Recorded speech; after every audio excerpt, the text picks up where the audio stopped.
আসসালামু আলাইকুম। একটা সকাল, পৃথিবী তখনও স্বাভাবিক মনে হচ্ছে। মানুষ বাজারে যাচ্ছে, কেউ কাজে যাচ্ছে, কেউ ঘুম থেকে উঠছে, কিন্তু হাদিসে বলা হয়েছে এক সময় এমন কিছু ঘটনা ঘটবে যা পুরো মানব ইতিহাস বদলে দেবে। একজন মানুষ আসবে যাকে দেখে অনেকেই ভাববে সে অলৌকিক শক্তির অধিকারী। আকাশ থেকে আরেকজন নামবেন যিনি সত্যকে প্রতিষ্ঠা করবেন, আর তার আগেই পৃথিবীতে আবির্ভাব হবে এক ন্যায়পরায়ণ নেতার। প্রশ্ন হলো, এই ঘটনাগুলো কি শুধু গল্প নাকি সত্যি একদিন ঘটবে? ইসলামী সূত্র বলেছে এগুলো হলো কিয়ামতের বড় আলামত। আজ আমরা জানব দজ্জাল, ঈসা আলাইহিসসালাম এবং ইমাম মাহদীর আগমনের সেই ভয়ঙ্কর ও গুরুত্বপূর্ণ সময়ের কথা। ইসলামে কিয়ামত হঠাৎ করেই হবে না, তার আগে কিছু বড় বড় আলামত পৃথিবীতে প্রকাশ পাবে। রাসূলুল্লাহ সাল্লাল্লাহু আলাইহি ওয়াসাল্লাম এই ঘটনাগুলো বিস্তারিতভাবে বর্ণনা করেছেন। সাহাবীরা এগুলো শুনে গভীরভাবে চিন্তা করতেন। এই আলামতগুলোর মধ্যে সবচেয়ে আলোচিত তিনটি বিষয় হলো দজ্জালের আবির্ভাব, ইমাম মাহদীর আগমন এবং আকাশ থেকে ঈসা আলাইহিসসালামের অবতরণ। এই ঘটনাগুলো শুধু ভবিষ্যৎবাণী নয়, এগুলো মানবতার জন্য এক বড় পরীক্ষা। সময় ধীরে ধীরে অস্থির হয়ে উঠবে, পৃথিবীতে অন্যায় বাড়বে, যুদ্ধ, বিভ্রান্ত, ভয়, মানুষের মনে অশান্তি। ঠিক এই সময়ে একজন মানুষ উঠে দাঁড়াবেন। তিনি ক্ষমতা চান না, কিন্তু মানুষ তার মধ্যে ন্যায় বিচার দেখতে পাবে। তিনি হলেন ইমাম মাহদী। হাদিসে বলা হয়েছে তার নাম হবে মুহাম্মদ, পিতার নাম হবে আব্দুল্লাহ। তিনি পৃথিবীতে ন্যায় ও ইনসাফ প্রতিষ্ঠা করবেন, যেমন আগে পৃথিবী ভরে গিয়েছিল জুলুমে। মানুষ ধীরে ধীরে তার চারপাশে একত্রিত হবে, কিন্তু পৃথিবীর সামনে তখনও সবচেয়ে বড় পরীক্ষা আসেনি। হঠাৎ একদিন ইতিহাসের সবচেয়ে ভয়ঙ্কর ফিতনা শুরু হবে। একজন মানুষ আবির্ভূত হবেন, তার এক চোখ অন্ধ। সে দাবি করবে এমন ক্ষমতার যা দেখে অনেক মানুষ বিভ্রান্ত হয়ে যাবে।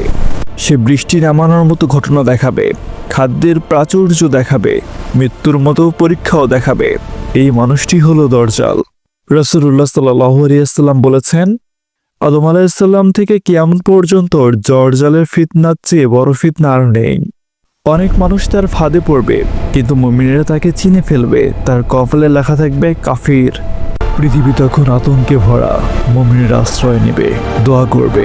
ঠিক সেই সময় আকাশে ঘটবে এক অসাধারণ ঘটনা। ফজরের সময় মানুষ নামাজের জন্য প্রস্তুত। হঠাৎ আকাশ থেকে অবতরণ করবেন একজন মহানবী। তিনি হলেন ঈসা ইবনে মারিয়াম আলাইহিসসালাম। হাদিসে বলা হয়েছে তিনি সাদা পোশাকে, দুই ফেরেশতার ডানায় ভর করে নেমে আসবেন। মানুষ বিষময়ে তাকিয়ে থাকবে। তিনি এসে ইমাম মাহদীর পিছনে নামাজ পড়বেন। এটা হবে সেই উম্মার সম্মান। তারপর শুরু হবে সত্য ও মিথ্যার শেষ লড়াই। ঈসা আলাইহিসসালাম দজ্জালকে অনুসরণ করবেন।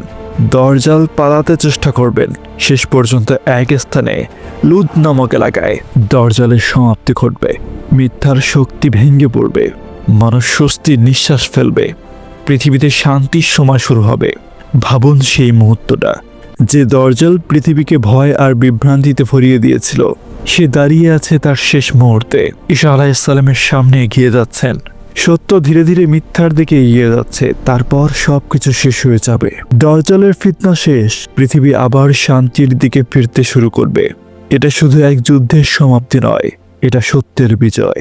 এই ঘটনাগুলো আমাদের ভয় দেখানোর জন্য নয়, এগুলো আমাদের সতর্ক করার জন্য।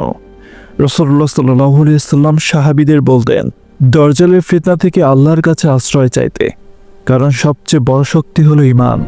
আজ আমরা সেই সময়ে নেই, কিন্তু পৃথিবীর অবস্থা আমাদের মনে করিয়ে দেয় মানুষ সহজেই বিভ্রান্ত হতে পারে।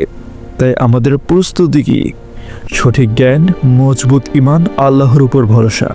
কিয়ামতের সময় আল্লাহই ভালো জানেন, কিন্তু প্রস্তুতি নেওয়া আমাদেরই দায়িত্ব। আর ভিডিওটি ভালো লাগলে লাইক দিন এবং চ্যানেলটিকে সাবস্ক্রাইব করে দিন।